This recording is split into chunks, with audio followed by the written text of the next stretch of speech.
All right, again, just to ask anyone who might want to speak this evening, we're 2 minutes away from scheduled time, so if anybody else needs to sign up for anything.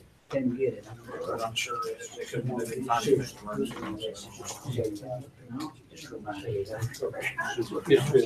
Sure. She did about 10 years ago. Yeah, but transmission will be 6, and then I can jump in. Oh, okay. But I know what I'm doing here. I know when goods Tahoe. Madison County. All right, the clock is just a touch off back there. I would like to ask everyone, please silence your electronic devices before we get started, if you've not already done so.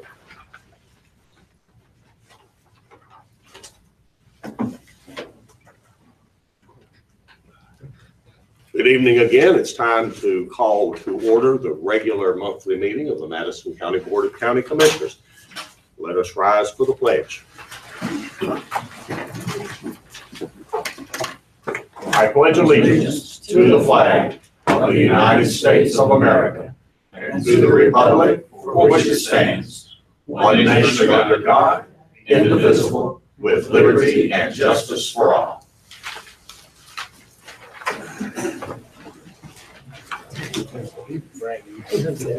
We will now have a moment of silence.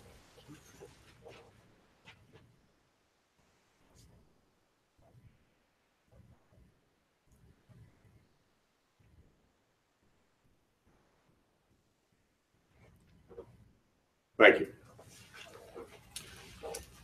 We now need to approve the agenda for tonight's meeting.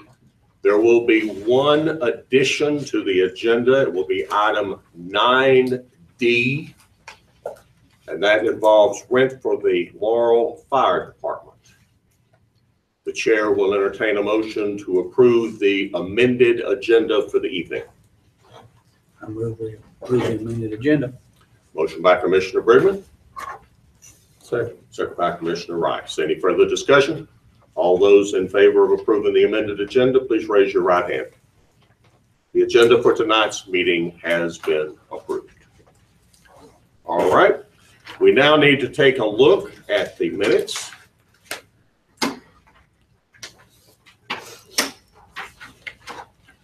We have two sets of minutes to review, September the 12th and September the 26th. Are there any revisions to those minutes? Make motion that the minutes be approved as submitted for both dates. Second. Motion by Commissioner Wechtel, second by Commissioner Brigman. All those in favor of approval of the minutes for both meetings, raise your right hand. The minutes are approved as submitted. Being no one who has signed up for public comment, we shall now move to Forrest, reference to a public hearing. We will announce the opening of a public hearing to consider economic development incentives for a project Super 2. Forrest, for the background. Mr. Chairman, members of the board, you are holding this public hearing, which was advertised in the News Record a few weeks ago, to consider a proposal to appropriate and expend county funds for an economic development project to aid and encourage Project Super 2 to expand its current industrial, manufacturing, distribution, storage, and shipping operations in Madison County. Tonight, you're considering a proposed economic development incentive arrangement in a proposed amount not to exceed $750,000 from available revenues, which I will explain in a moment, to be paid in installments over a period of 10 years. The proposed incentive will be based upon and contingent on a capital investment being made by the company of up to $15.5 million in additional real estate improvements and up to $2.5 million in new personal property investment and the creation of 44 new full-time jobs over a 7-year period. Now, we have spoken with that company. We advertise this as Project Super 2. It will become evident as I talk. This is Advanced Super Abrasives located in Mars Hill. And this is a exciting thing you all have to consider this afternoon, this evening. Those 44 jobs would be created within 3 years with an average annual wage of $34,000.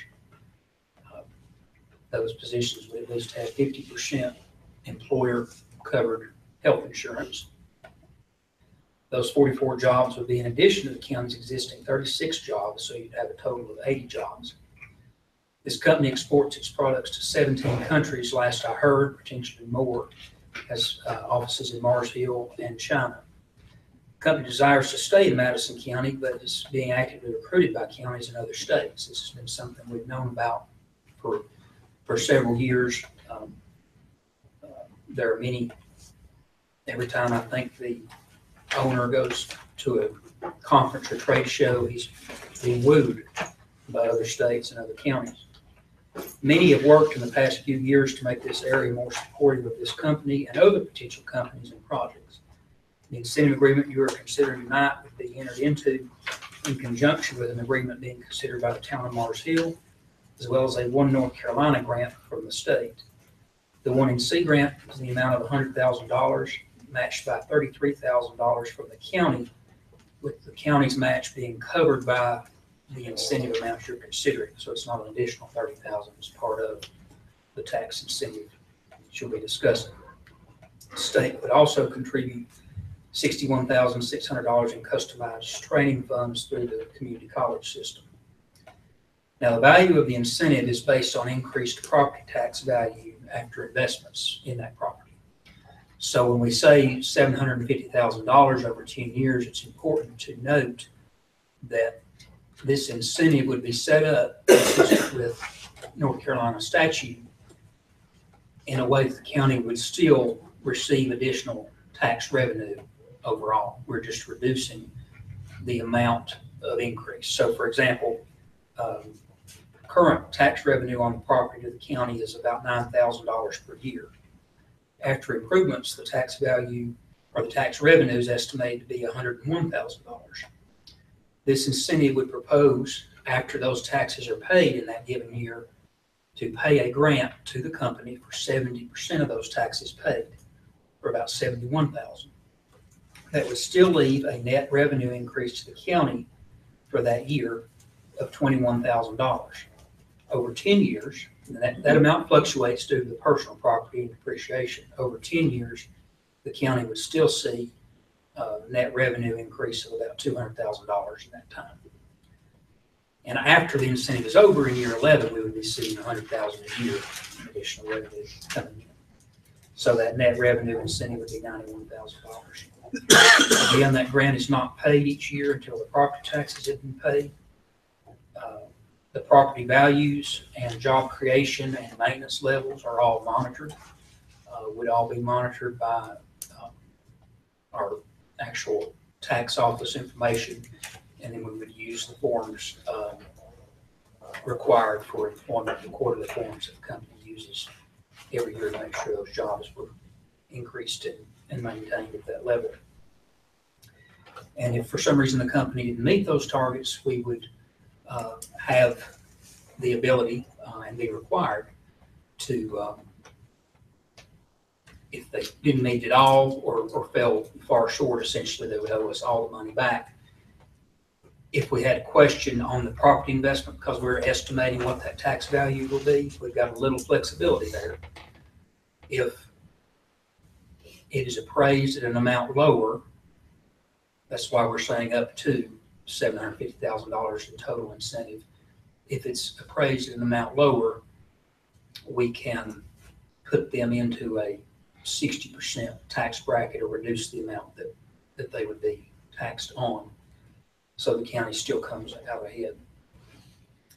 Benefits to this expansion and retention of Madison County is you have 44 new manufacturing jobs averaging $34,000, which is higher than our prevailing wage. You would also be maintaining the 36 existing manufacturing jobs. So those 44 new people and the 80 total, that's 80 people total who will be investing in Madison County property, restaurants, and stores, and aren't having to drive out of the county to work. It's also an increased property value for both and revenues for both the county and the town of Mars Hill. Some details on the project: the new facility would be built adjacent to the existing facility, and the company plans to leave their existing building, which they would be willing and interested in leasing to other companies. And as we've learned in recent weeks, existing space is a major need that Sarah deals with for various companies. This would allow some of that space to be subdivided if an arrangement can be made with the company. Something we have in very short supply in the county as of right now. So that is just some background on this expansion project. I'm happy to answer any questions you have. Wait till after the public comment if there is anything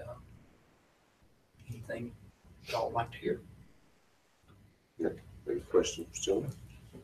There is no one who has signed up for public comment in this matter. All right.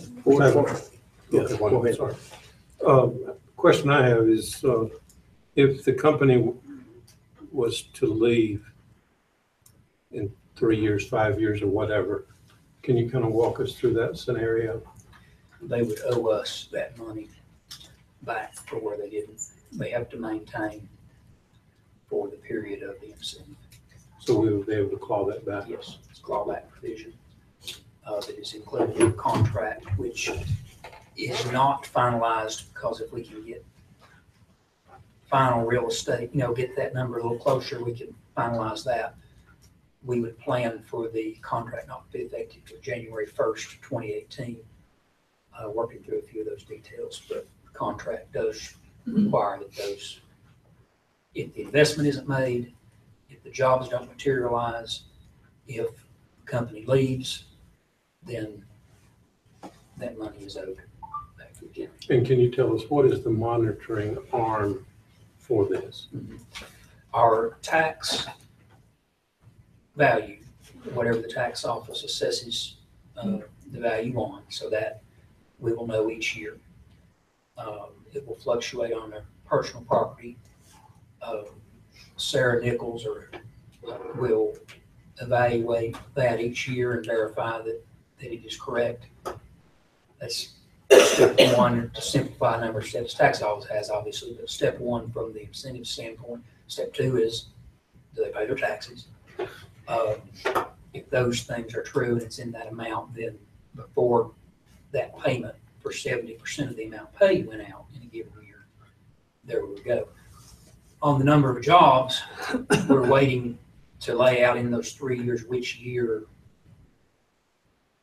each number of jobs is created. So if in the contract we say that 10 jobs will be created in year one and only 5 jobs are created, we would have an issue there. So we'll probably put them toward 10 to give some flexibility. But Sarah will review the numbers. The state is also going to require through a standard form that I've forgotten the name of, but it's for withholding, basically. And she will review that, and Sarah will be with us for 10 more years, but if for some reason things change and people move on, we will have that housed where it needs to be. Make sure every year that is checked on, because it's important that these things work the way they're supposed to work. Thank you. All right. Thank you. You answered my question. Thank you. Any other questions? All right. The chair will entertain a motion to approve the proposed incentives. So moved. Motion by Commissioner Rice. Second by Commissioner Brigley. Any further discussion? All those in favor of approving the incentives, please raise your right hand. We will now declare this public hearing closed. A moment of personal privilege. Jonathan, thank you, your father, your company, for staying in Madison County and investing in Madison County. We thank you for your support. Thank you. Thank you. We now will announce the opening of another public hearing, and this one is reference to County Transportation Authority budget for the fiscal year 2018-2019. Dee? Good evening, gentlemen. We're going to work our way through some of the things that have to happen for us to approve our budget and be in line with the state requirements. I do apologize. I believe that you received the administrative budget summary in paper form.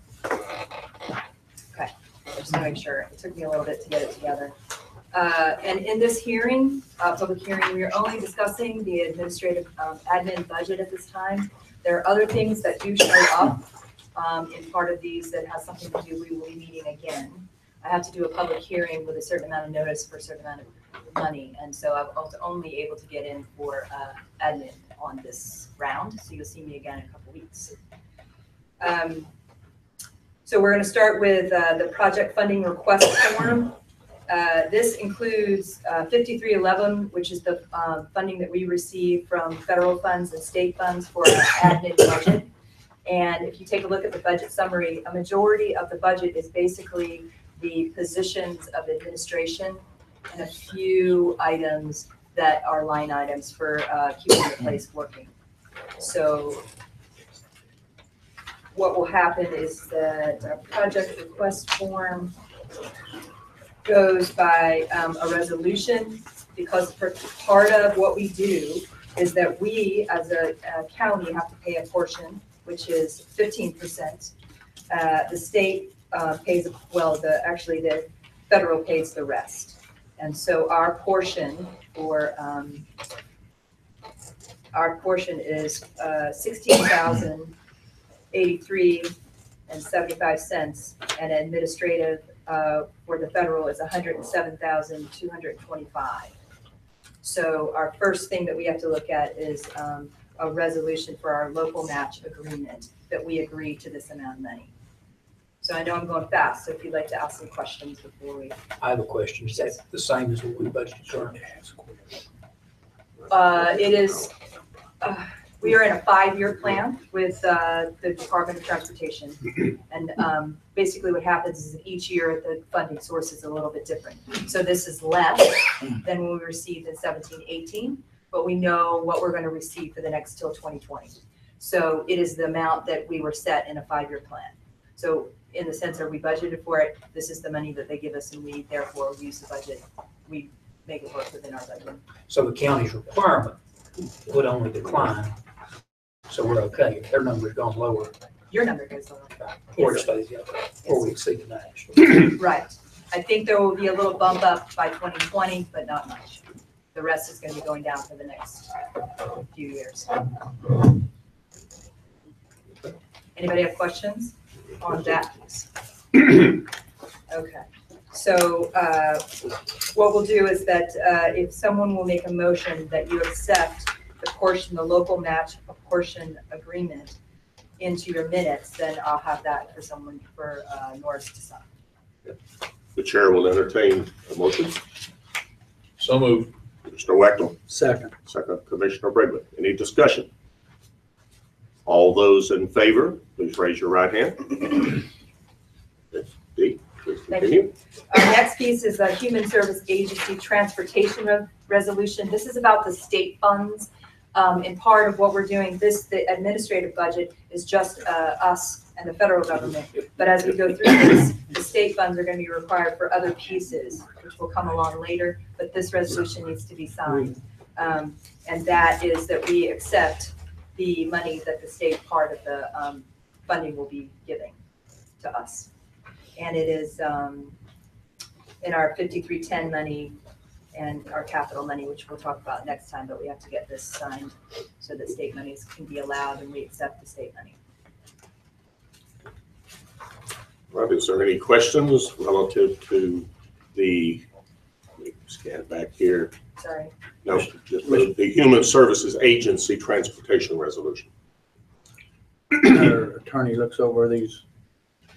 These are pretty standard state contracts that come through. The biggest the two big issues in this is you approving the budget and then going through the correct process. So even if I wanted to change some of this language, the state's not going to do it. It's very basic. There's Yeah, no surprises. All right. The chair will entertain a motion to approve the Human Services Agency Transportation Resolution. I move we approve the Human Services Agency Transportation Resolution. Motion by Commissioner Brigman, Second. second by Commissioner Wechtel. Any further discussion? All those in favor, please raise your right hand. So we've already looked, thank you, gentlemen. We've already looked at the local care certification for funding, and it's just, we're looking at the administrative piece again. Again, the federal government will give us $107,225, and our match is at 15%, and that's $16,083.75. Okay. And we're gonna deal with the capital and all that another day. Yes, sir. I wasn't quite able to get it in. No problem, just making sure I Oh, follow. yeah, we're gonna have lots of discussion about that. You get more information. Right. Our next thing is the conflict of interest policy. This policy you should have in your packet somewhere. It's even in the electronic packet. Fabulous. It basically is, as you would imagine, a conflict of interest policy is that, you know, we have no one bidding for us that shouldn't be bidding for us. No one is using their relative for services without them being properly vetted, those kinds of things. And I would need you to approve that. If you have any questions.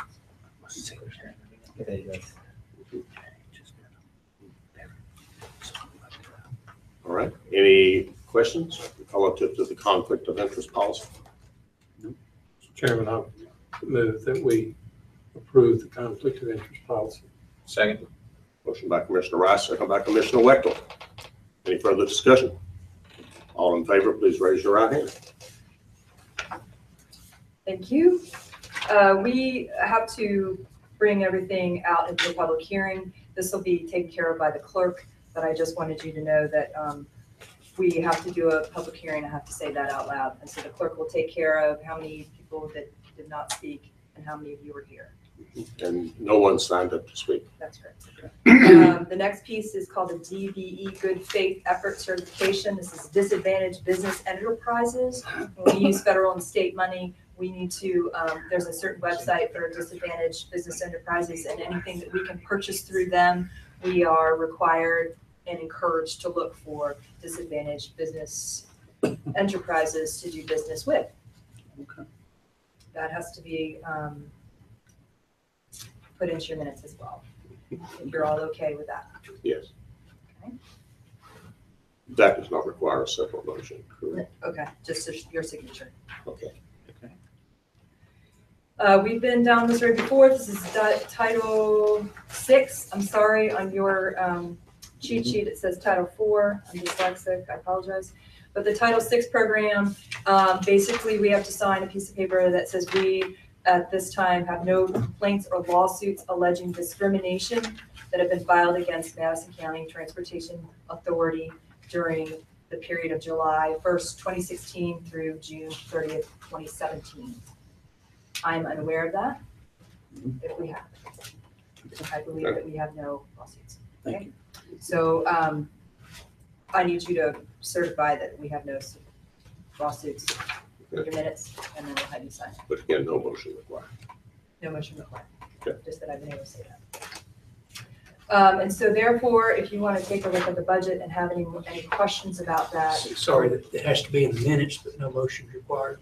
Just the minutes, because it's a certification. It just says that we have said it out loud and we have none, and it's signed that we have none, unless you'd like to do a motion. Think we need a motion? I think you probably should. Okay. Good point. The chair will entertain a motion to, let me stand back. Mr. Chair, I make the motion that we approve the Title VI program report. Is that right? Yep. Second. Motion by Commissioner Brigman, seconded by Commissioner Rice to approve the Title IV program report. All in favor, please raise your right hand. All right. Thank you, Forrest. And then the last piece is the actual budget. If you have any questions about that, I would need to answer those and then approve the budget according to what's on there which again is in total 126, 147 in total budget. 80% is federal. Oh, and NC is 5%, we're 15. So I apologize earlier, that was just asking the federal government. And I can walk you through it if you'd like to, whatever you want for that.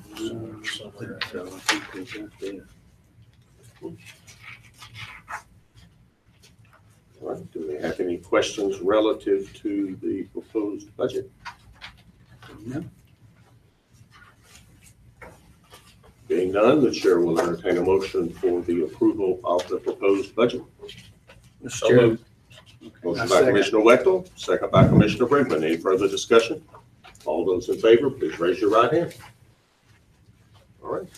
We hereby declare the public hearing now closed for the County Transportation Authority budget for the fiscal year 2018-2019. Thank you, gentlemen. Thank you, Deacon. Can I make a sweet little comment? Yes, ma'am. I just want you to know that the Laurel Mill site, since it's new, has taken on 5 new people. Excellent. So it's like a new popular hangout. So Excellent. That's good. All Thank right, you. cool. Thank you. Are they firefighters? some of them are. Why not? Why not?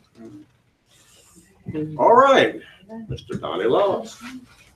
And I think you will see a hard copy of his update.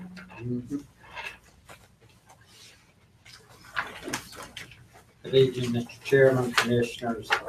Got your standard update here in front of you. We have, first of all, listed the accounts that have been paid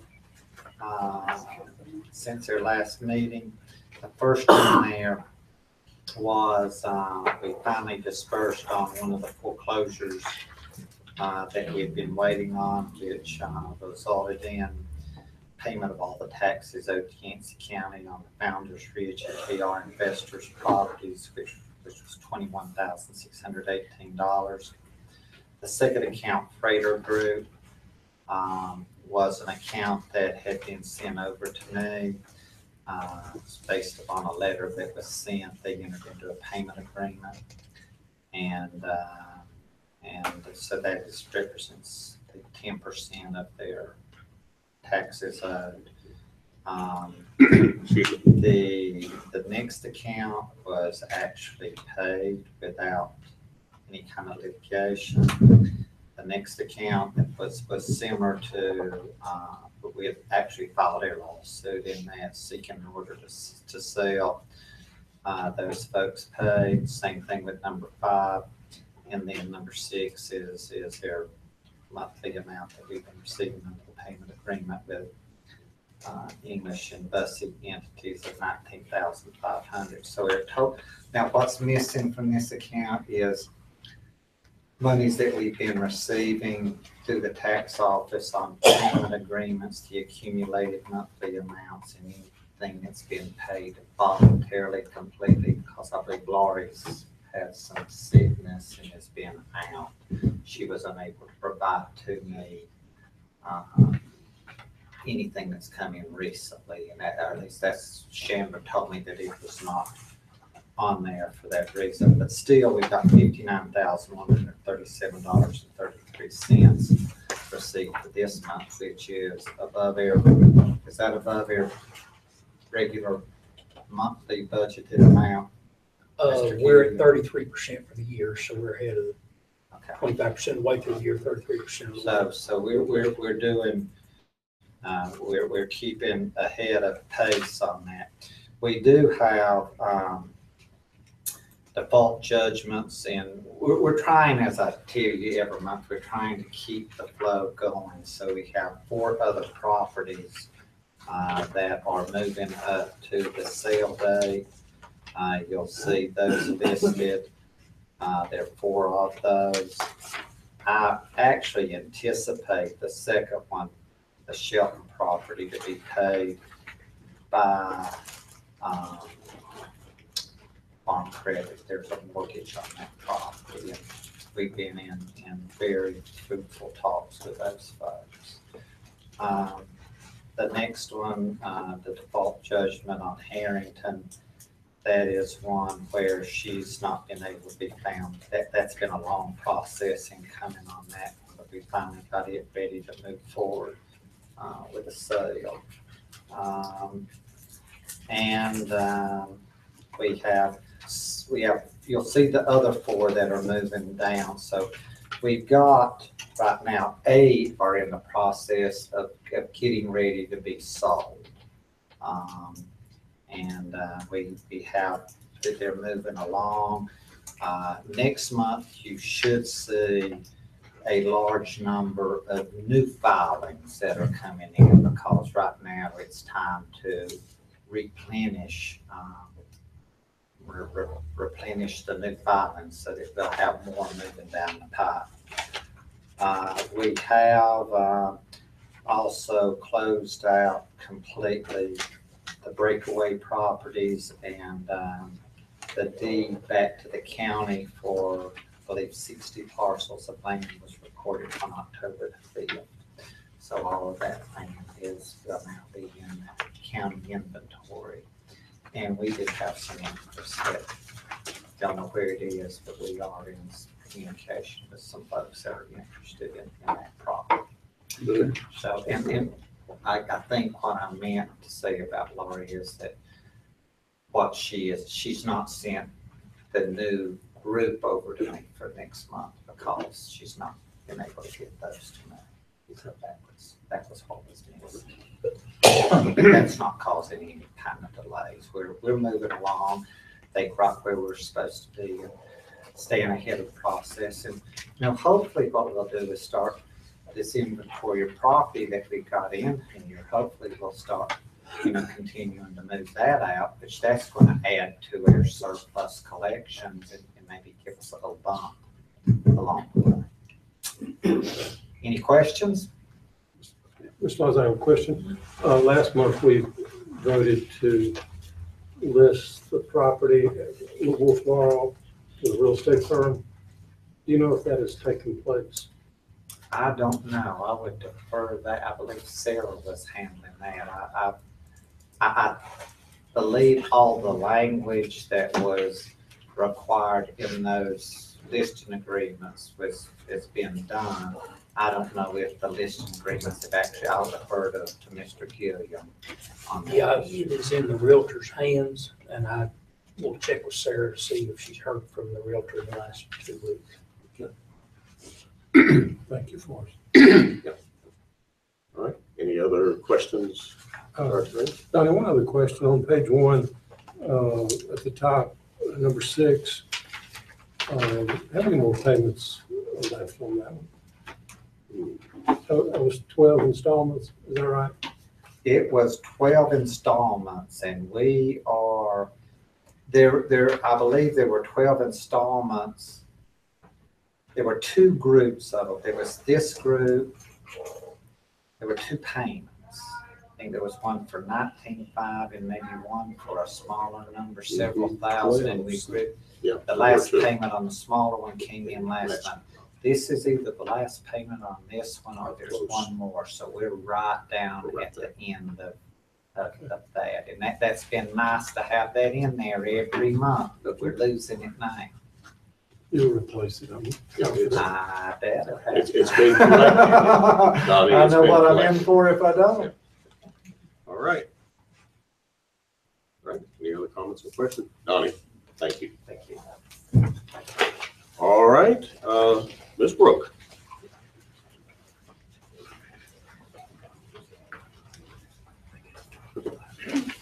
Evening. So as you all are aware, about 4 or 5 weeks ago, we had a vacancy in our child support department, the child support director position. I think that podium maybe actually, see if that helps it. I'm trying to figure it out right now. All right. Okay. So we've had a vacancy in that position, and so the county manager and I have been evaluating what to do with that, and after careful thought and review by Forrest, taking the lead, and I've been working with him, we've decided, or we're requesting to promote from within the department. We've got a real strong employee who's shown a lot of leadership and dedication, and we're really excited about her. So I'm asking for you all to approve promotion of Brittany Hamlin to the Director of the Child Support Department tonight. Any Any questions? questions, Joan? She has worked in this position for how long? About 3 or 4 years. Okay. locally. And Mr. Laws, can you give us kind of an update and the audience, kind of how this department is doing in relation to cohorts across the state? My understanding is that there is, that Madison County relative to its peer counties, that probably being Yancey, Mitchell, Polk, has a higher caseload in those counties.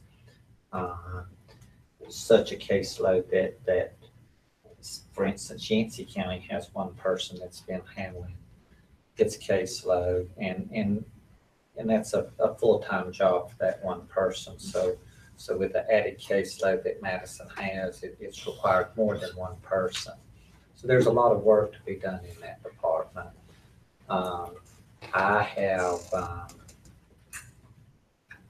I was obviously being Madison County's attorney when local judicial judges, heard about there being a different child support agent. They wondered how their court was going to operate. And the young lady that Brooke mentioned, Brittany, I've never met her, but apparently those judges have she's been in court. They were familiar with her apparently in the past, and I believe there's been at least one child support session of court, and my understanding is that it went very smoothly, and that the transition, usually you lose your agent, you think, oh goodness, what's going to happen with services that were provided in the county and how's court going to go? But I understand it's been a seamless transition so far. So I've seen or heard from nothing that would disagree with this recommendation. If that's what you're asking for me, if I know of anything, so I don't. I hear good things about this young lady. Any other questions or comments? Mr. Chairman, I move that we approve the recommendation of Brittany Hamlin for the Director of Child Support Enforcement in Madison County. Second. Motion by Commissioner Rice, second by Commissioner Bergman to promote. Any other questions? All those in favor, please raise your right hand. Thank you, Brooke. Thank you all. I could just add, Mr. Chairman, that we anticipate we have a heavier caseload than some neighboring counties, but we have had 2 people in that office. We anticipate filling Brittany's position with a part-time position, and sort of going in between there and saving some money. Very good. Thank you, Forrest. Ms. Rhea.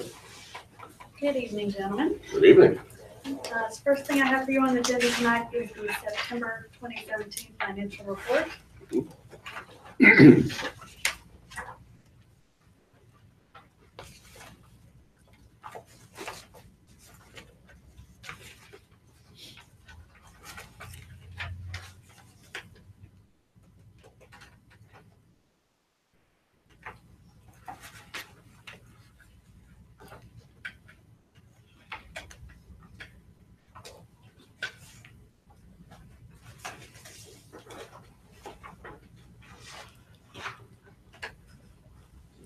Are there any questions relative to the September financial report?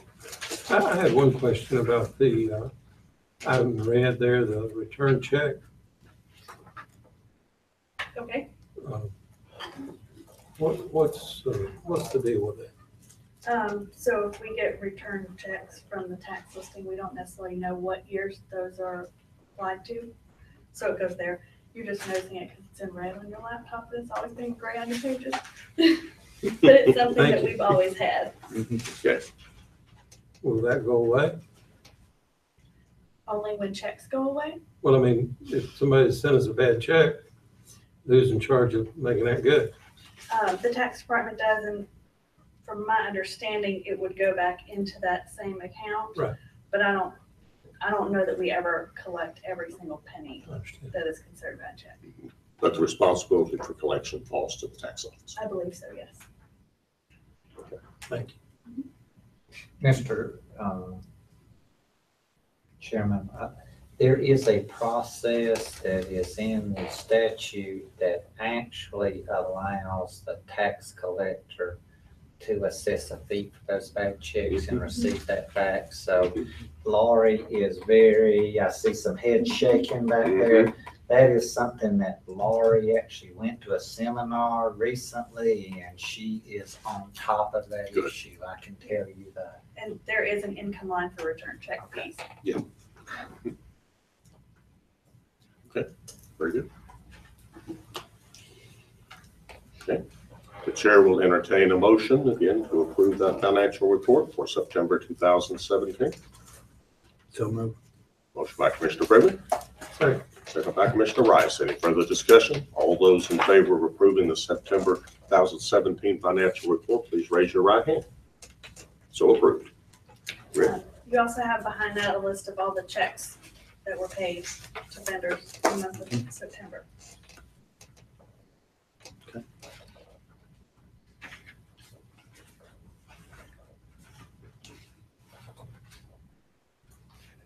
Again, I'd like to add, I appreciate your notations on here for some of them that are not self-explanatory. Absolutely. Like I said, I do this for myself just as much as it's for you. Yeah. So. Well, I like that too, because it saves me from asking questions about items of large amounts that I'm not sure of. Thank you. Yes, sir.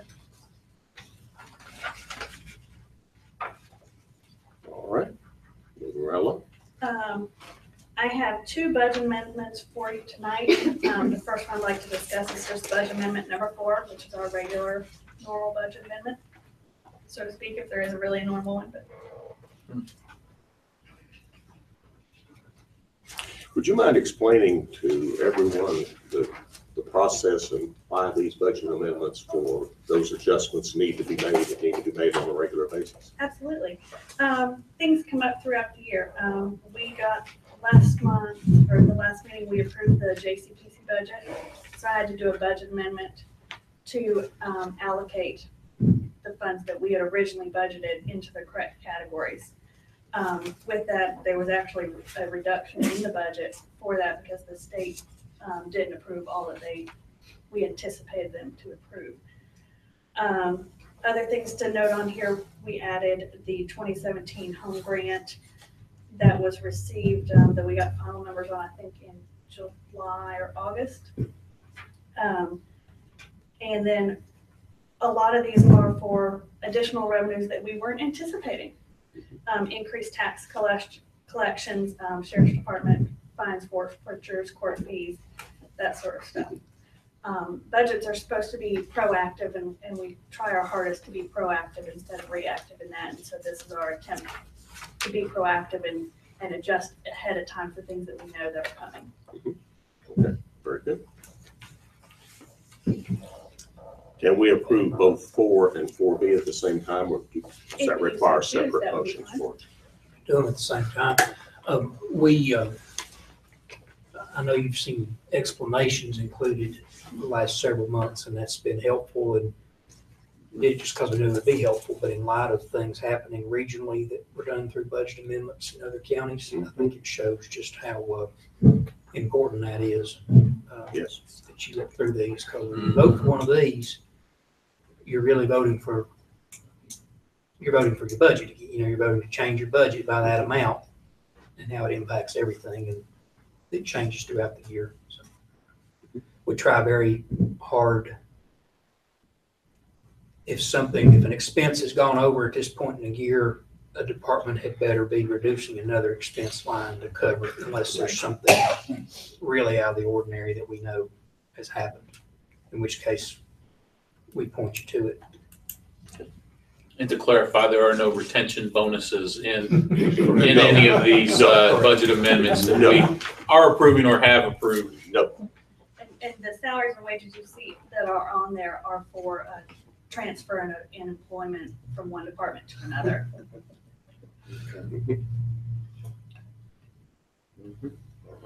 Would you like to also discuss 4B at this time? Please. Well, if we're gonna vote on them at the same time, I think we ought to, yeah. Oh, yeah. Amendment 4B, we had discussed the 4042 funds for the school system and have been pondering, discussing internally. I don't want to really call it a surplus, but the excess funds over our minimum 2 debt payment holdback that we want for the school loans. And this 400,000 is a portion of that from the 2017 sales tax revenue. So this will be the surplus over the 2 debt payments that we are holding. And we were hoping to put this into the school's hands for their use and their individual needs. It's actually, that's correct. It's actually a little more than, you'll actually still have about 4 debt payments. Okay, excellent. Okay. The idea being that whatever the actual, since there are reserves built up, whatever 4042 funds are brought in a given year, the amount of that additional revenue would go to the schools. And that can't be reviewed until September, October, when all of your sales tax is in for last year. But by allowing the 4, it gives us a good cushion. Right. If y'all want to hold on to it, you can. You would be giving it to schools for them to use as they wish on those restricted purposes. Right. Any other questions or observations? The chair will entertain a motion to approve budget amendments 4 and 4B as presented. Mr. Chair, I make a motion, we approve 4 and 4B budget amendment. Motion by Commissioner Brigman, second by Commissioner Rice. Any further discussion? All those in favor, please raise your right hand. All right. The last thing I have for you gentlemen tonight is the purchasing and payables policy. I believe you all received an electronic copy of this over the last week or two. We're doing it. We have Out of order, or we skipped one. skipped with the tax releases C. and refunds? I'm sorry. so sorry. Yes. Yes, I have the September tax releases and refunds. We were going to. Let's make sure I hadn't missed something. No, we there. were going to go back. I don't have a page on my paper for that. And these primarily all, most of them anyway, appear to be because of foreclosure process. And, I'm aware, yes. and continue to note that number, while we may have a list, that involves only a handful of individuals, which is getting better and better and better. Mr. Chair, I make the move that we approve the September 2017 property releases and taxes. And Refunds. refunds. Motion by Commissioner Brigman. Second by Commissioner Rice to approve the 2017 tax releases and refunds as presented. Discussion, please. Yes, sir. My packet's got July and August in there as well. I'm just making sure that we're not. Oh, when Phil did the packet, he's done the whole spreadsheet. Okay. About that. Yeah. All right, so we are just focusing on September Yes. then. Okay, just making sure. All right. Good question. Okay. Any other questions or observations? All right. We will call for a vote. All in favor, please raise your right hand. Thank you very much. Now, Ms. Rhea, purchasing and Sorry. payables policy. Get excited when I talk policy. Purchasing payables policy, you've received an electronic copy, but there are, I'm going to say, 3 things I want to note that have changed since then.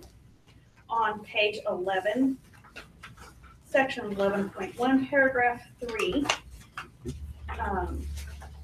in the original copy, it said the cardholder is responsible for scanning and uploading receipts, and we don't do that, so I struck that out. And the final change from what you originally saw is on the exhibits in the back for the forms. I swapped out the surplus property form. We had a single form. I added Amanda's forms that she created that splits our surplus property into furniture and equipment on one form and vehicles on the other for internally declaring things surplus property and tracking. And I think the order of those has changed a little in the index. Okay.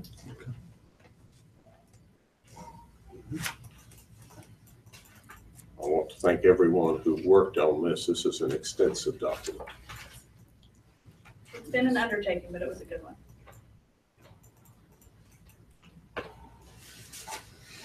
Okay.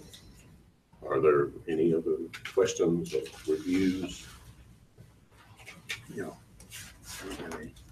All right.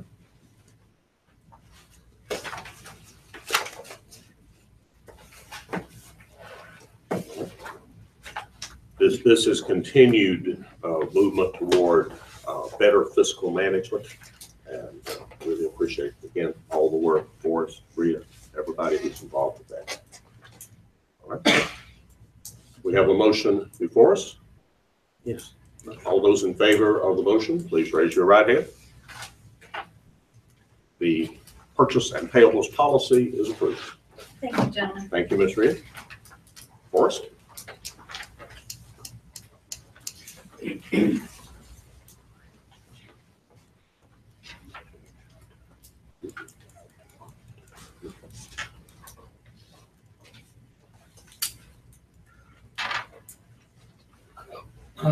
Couple of items,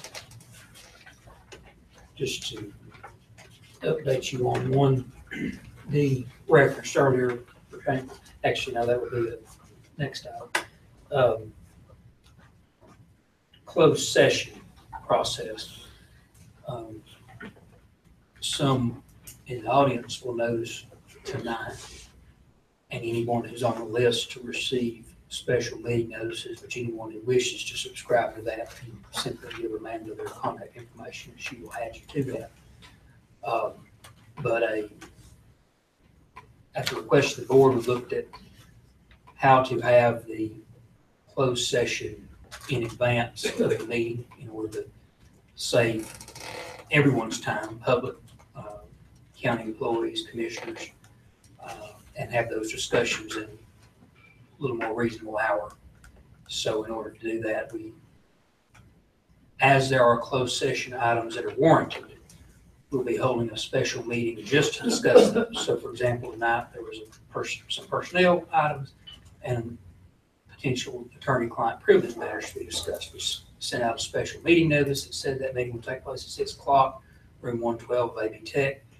You all held that meeting, discussed those matters just like you would in a closed session meeting, adjourn without taking action.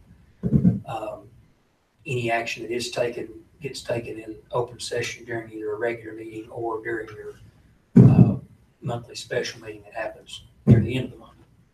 So you also, some will notice the change in format, and tonight was a little unique situation, but most every month, Brooke Smith will be on the agenda to discuss personnel matters or to present to you personnel recommendations. The reason that's different, tonight's example was an internal promotion based on someone we'd observed and went through a different process. But the standard process that we have been following for just about a year now since Brooke arrived, and some of y'all really championed this as part of hiring a human resources officer and changing the human resources system, is that when a position is vacant in the county and advertised, a committee is used to vet that. And Brooke collects all the applications, selects a committee. It varies depending on the job, but it usually has a department head, another employee in the department, try to get 2 or 3 people together to do that. That's probably an AV Tech issue with the sound system, but they get together and rank those applications, and then based on those, interview their top people, narrow them down, and depending on the process, they finalize or they send it to an individual interview with the department head. Each of those individuals then ranks employees based on those interviews, and then it comes to you all for your review. So that's been going on for nearly a year, but I think the way the meeting's been set up, no one would really know that because come out of closed session and voted just like you always would. That's a big step for the county to allow that process to work through that system. It's one of the first things that Commissioner Rice mentioned when he first took office within a month or so, talking to me about it. A number of others of y'all have agreed and pushed for this. But basically the department heads and these committees are having the say over who the employees are who are hired. And the board reviews those and expresses their comfort because y'all are accountable for those decisions. Y'all are the final say. So we're still going through that process, still having that discussion, but there's a lot going in before it gets there. And we have gotten to a point where if there are things the board knows that the interview committee didn't know about, you just start the process over or send it back, that sort of thing. So it's been an important move, and you will see Brooke now coming forward and telling you, committee met about X position, they recommend the employment of so-and-so for that position, and you all can take action on that. To follow through on just a little more detail about the economic development matter and incentive you all approved earlier tonight. That's the culmination for phase 1, and we're not to the culmination yet of everything, but of several years of work with Jonathan and Attila and the company and the county, the town of Mars Hill with Daryl Boone, Karen Keena through her former role at Land of Sky, Ryan Cody, Sarah Nichols, myself, and really renewed in the last few years, but for the past 4 or 5 years, we've all worked together to try to look at what the needs are for that company and others. And I just want to talk about a couple of things that have happened countywide that benefit not only Advanced Supergraces, but other companies in the county and in the region, working on making the county more attractive from a workforce development and infrastructure standpoint. Incentives are just a small piece of that, but companies have to have people to hire. And Dr. Carolyn Franklin, who's the former director of the Career and Technical Education program at Madison High School, and Joe Walker, who was a former machining instructor at the high school and now an economic development board member. Both of them pursued and received Golden Leaf funding for a new advanced manufacturing center at the high school that opened in 2015. You all as a board of commissioners and the Board of Education worked together to make sure 4042 funds were available to make that space available. You had to move the weight room out of that building and make it available for the Golden Leaf funds to do the upfits. And then I think the county also funded the lighting. A number of companies in the area donated some equipment, in addition to new equipment that was purchased. But that advanced manufacturing center is really something to be proud of in Madison County. It capitalizes on the skills that our students are already known for, and makes sure companies like Super Abrasives, Derringer, Baldor, GE Aviation, Altec, and others, that we're providing students with the skills necessary today to work in the quality advanced manufacturing jobs that are currently available in Western North Carolina. AV Tech and Mainland Community College have also worked with these companies in the area to improve their instruction in advanced manufacturing based on those industry needs. From an infrastructure standpoint, the county and town of Mars Hill jointly pursued and received funding to complete the connection of Crossroads Parkway, frontage road between exits 9 and 11 in Mars Hill. We all can see that road will increase potential for future industrial and commercial development right along it, but it also improves truck access from both exits going up Parkway View to this property and others. It was a key reason that the Appalachian Regional Commission funded the project. Additionally, Town of Mars Hill pursued and received money for wastewater treatment plant improvements that will increase capacity for expansion by this and other companies. This is the result, the focus, the effort's been there for a long time, but the focus from the county standpoint has been possible because you all have appropriated the funds to have staff who are able to meet with companies, respond to state requests for information, for site consultants, travel to trade shows. I know this year Sarah Nichols has had, just a few weeks ago, she had 28 conversations with various companies about locating in Madison County just to that point in the calendar year. You'll have dozens of conversations to narrow down the few you pursue or that are good fits, but we have someone who's able to spend time doing that. You all have budgeted for grant matching opportunities that make projects like the ongoing expansion at Madison Manufacturing in Hot Springs possible. That project received a building reuse grant in 2015. We're in the middle of that project. 27 new jobs are created as a result of that. Staff's been able to work closely with towns and industry on infrastructure and space needs. Work with a private developer in the town of Marshall to secure warehouse space for the print pack and the Shelton building on the bypass. So the county has made several major steps in the past few years to renew its focus on economic development, building on some of the investments that were made in the past. You know, that the water and sewer system we have is something that people put in there years ago. The industrial park we have is something that people invested in decades ago. We still have a long way to go. We can't, in our free society, we can't force a company to come here. There's not some ministry or wizard out there who can just say, I declare there are jobs here and do that. That's not how it works. A company has to have what they need in that area. And most of that depends on what they're selling, who's buying it, where those people are. There are things government can do to make that better when it comes to government services provided. And that very last piece is incentives. Can't force people to come here and we can't sell them what we don't have. So if they need rail access within a mile of an interstate, we're not going to have that for them. If they need an international airport within so many miles, which companies require these things for whatever they're asking for, we're not going to have that. But many things we do, and we work to follow through on those. Most of these decisions are based on issues that are bigger than Madison County and beyond our control.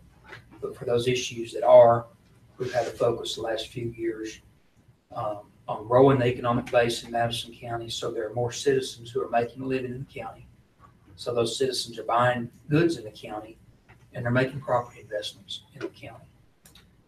So also connected to that, you will have Monday at 3 o'clock, a grand opening celebration for Bucci in Marshall. That is something that the county just happened to be in the right place at the right time through Ross Young and Cooperative Extension. And we knew that the old Mato plant was empty. Had just found out a few days before. Just drove them by, they liked it. They immediately started working with Karen Keena and the town of Marshall. They applied for a building reuse grant they received. That company, which moved here from Buncombe County, currently employs 14 full-time employees and 8 part-time employees. Not all those employees were new, but they're all new to Madison County. And that's a new investor and taxpayer in Madison County. So there will be Monday, October 16th, the reception at 3 o'clock, and then plant tours at 4 o'clock. Hope you all can attend. Do y'all have any questions on those or other items? Forrest, thank you for the update. Really appreciate that and the detailed update. Okay, Fire service next. Yes, sir. Okay. You have the need for, you need to do two things tonight. One, we have split the emergency management and fire marshal positions in the county. We moved the fire marshal duties under our inspections and zoning office. And as we are going to fill the fire marshal position in the next period with an inspector, we will need to name someone fire marshal. Tony Williams is the director of that department. He needs to test, he's had the training, he needs to refresh and test into that, and plans to do that. But in the interim period, we need someone who can do the fire inspections on a contract basis and can work under. Eddie Fox is available to do that. Eddie has done that for us several times in the past, including just within the last 2 years. So you have a contract to approve that actually is no different than what's been in before, that would allow Eddie until those certifications are received to, on a contract basis, perform those inspections for the county. So I need y'all to consider that. I also need you to consider a motion and my recommendation to name Tony Williams as the fire marshal. So that You need those separate. Yes, please. Okay. So, and just to clarify on the contract with Eddie Fox, that is for temporary services, and it is basically can be terminated by the county at any point in time. Correct. Yes. Okay.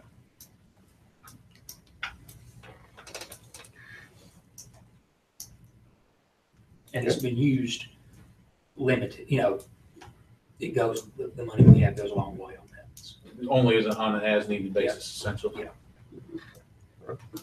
Any other questions or discussions relative to that? No. The chair will entertain a motion for the Mr. Chair, employment of Mr. Fox on a temporary interim basis. Okay. I move that we employ Mr. Eddie Fox for the temporary interim position of inspector, All right. Motion by Commissioner Brickman. fire inspector services, Fire that is. inspector, yes. Second by Commissioner Rice. Any further discussion? All those in favor, raise your right hand. All right, Forrest, if you would rephrase the second one for us, please.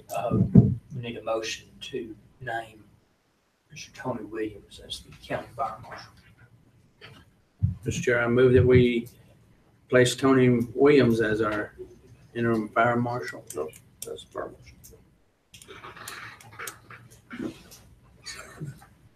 Motion by Commissioner Brickman, second by Commissioner Rice, to appoint Tony Williams as the county's fire marshal. Discussion? Discussion? Should we amend that motion so that it is contingent on or pending him getting the appropriate certifications? The only reason we're doing it is because the contract for Mr. Fox says he will take direction from a person in that position. Is that correct, Will? We have to have a fire marshal, and he's getting it, and he's gonna work under Eddie. So it could be fine to say, if you want to amend it to. Yeah, it's actually, That'd be fine. it's actually in the contract, appears to be section 2A. Inspector shall maintain all appropriate credentials. I thought that applied to Eddie. Yeah, that's what I'm reading. I think that does. You're right. It is. It's under his signature. You're correct. Okay. Any further clarifications? All right, all those in favor, please raise your right hand. Because he'll assign. Okay. All right. Board appointments, Forrest? Actually, Laurel. Okay, I'm sorry. That would be D. Or is that last year? Board appointments next? Okay. Yes, board sir. appointments are last. I And don't then have D it. is Laurel.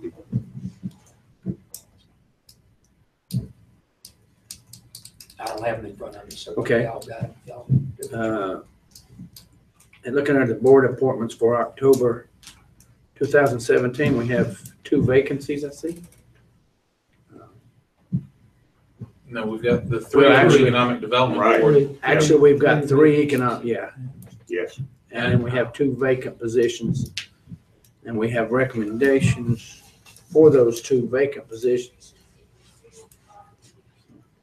I move that we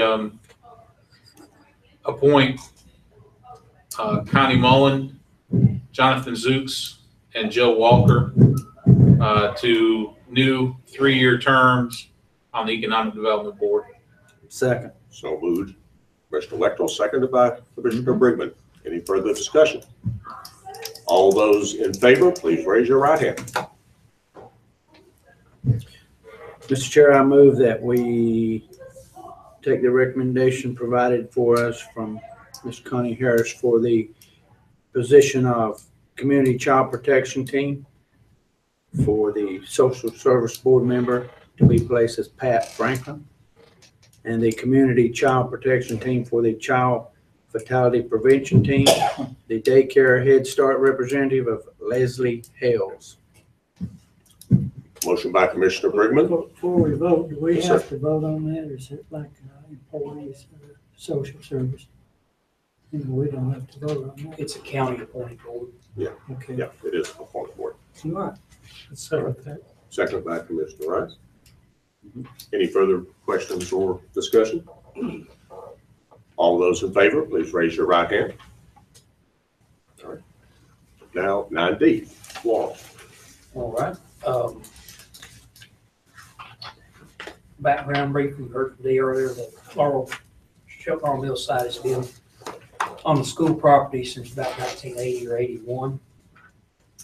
Throughout that time, it's shared a sand trap septic system with the school, and since the Board of Education closed the school in 2015, the system has not had enough volume to keep it functioning, from what they tell me is the owner of the property. So the school system notified us recently that they would not be investing, understandably, the significant funds in a replacement for that system since they're no longer using the property, and that they'd be shutting the system off at the end of September when their permit from the state expired.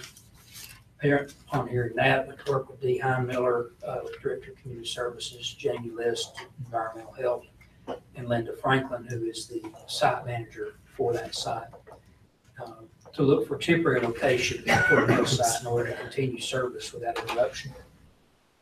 The Laurel Volunteer Fire Department was kind enough to host the mill site on a temporary basis for up to 6 months. We are working potentially even faster to find something sooner than that. That might be another temporary location because they're happy to host. They want to help the community and appreciate them doing that. At the end of the day, it's still a fire station. Potentially have issues with the shared space that they'll work through, but if we have something else, that would be ideal for them. Meals were served there for the first day at the fire department this past Monday, October 2nd. I know there were some discussions and a group is forming about the possibility of purchasing and leasing the property from the Board of Education. If they currently own the property, there would be uses of community center. My understanding is the Board of Education has that item on their agenda for their October 16th meeting. The Board of Education would have to offer the property to the county prior to selling or leasing it to anyone else. Just as a reminder to everyone, the county has limited funds to support community centers. We cover property and liability insurance for buildings we own, and we contribute $850 per year to each operating community club. The county covers utilities for our meal sites if they're at those community centers.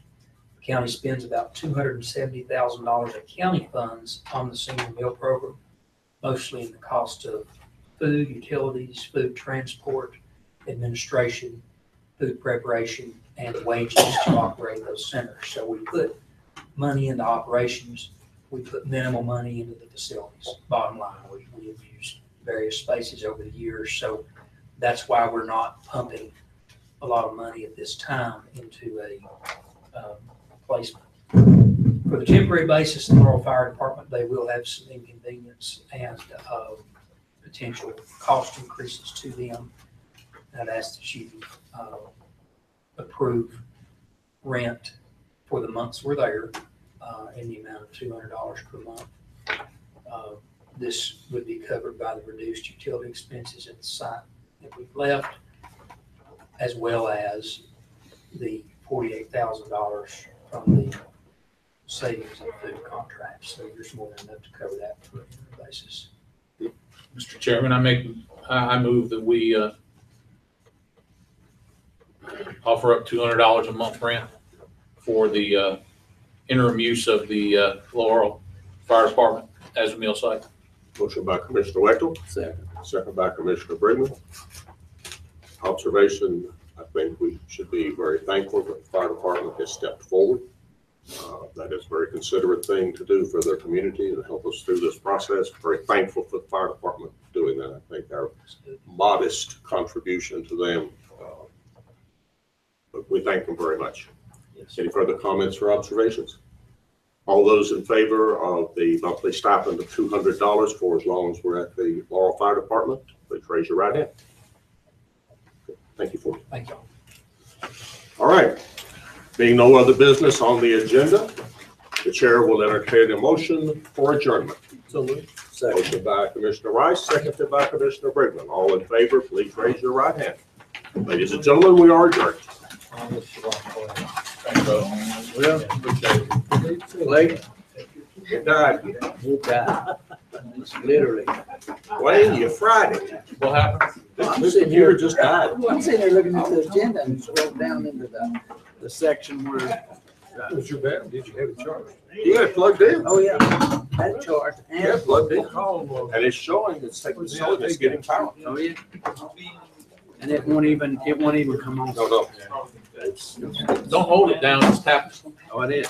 Oh, did you? I tapped it, held it down, did everything. Thanks, man. I appreciate it. I do. I'm sure. I did everything in the world. Sure it'll all work out. Yeah, this is lit up. That one is lit up.